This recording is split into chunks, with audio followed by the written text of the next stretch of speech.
नमस्कार, मी समाधान नवले पाटील। आताच्या 10 तारखेला छत्रपती संभाजीनगरमध्ये देवेंद्र फडणवीस यांच्या अध्यक्षतेखाली भाजपाच्या पदाधिकाऱ्यांच्या बैठका पार पडल्या आणि त्या बैठकीतून सगळीकडे एकच सूर निघाला, एकनाथ शिंदे चालतील पण अजित पवार नकोत।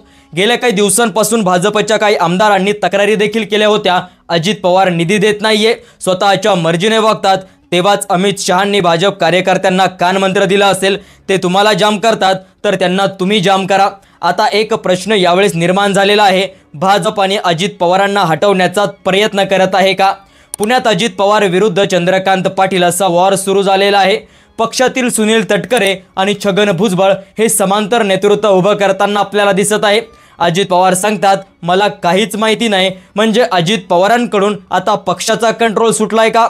सूरज चव्हाण प्रकरण असो, धनंजय मुंडेंचा वाद असो, माणिकराव कोकाटेंचा व्हायरल व्हिडिओ असो, अजित पवार ठोस भूमिका घेताना आपल्याला आजपर्यंत दिसलेले नाही। आणखी मोठं संकट म्हणजे हिंदुत्ववादी भूमिका। संग्राम जगताप यांनी केलेल्या हिंदुत्ववादी भूमिकेला अजित पवारांनी विरोध केला आणि त्यामुळे भाजपला स्पष्ट संदेश गेला, अजित पवार आता महायुतीच्या अजेंड्यापासून दूर गेलेले आहे। त्यामुळे अजित पवारांना ठेवायचं की नाही असे अनेक प्रश्नचिन्ह उभे झालेले आहे। त्यातच ओबीसी मोर्चावर अजित पवारांनी विरोध केला। मराठा समाजावर भाष्य करताना त्यांनी गोंधळ निर्माण केला आणि त्यामुळेच ओबीसी आणि हिंदुत्ववादी दोन्ही समाज त्यांच्या विरोधात उभे राहिलेले आहे। शेवटी एक गोष्ट मात्र स्पष्ट झाली, अजित पवारांना पक्ष सांभाळणं, नेत्यांवर नियंत्रण ठेवणं आणि महायुतीचा समतोल राखणं हे झेपत नाहीये।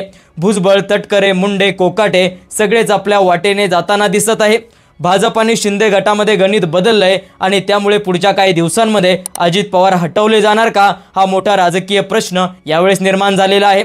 अजित पवारांना हटवायची वेळ आली का? तुमचं मत कमेंटमध्ये नक्की द्या आणि अशाच राजकीय विश्लेषणांसाठी आणि थेट प्रश्नांसाठी समाधान नवले पाटील या यूट्यूब चॅनलला सबस्क्राईब करा। धन्यवाद। जय महाराष्ट्र।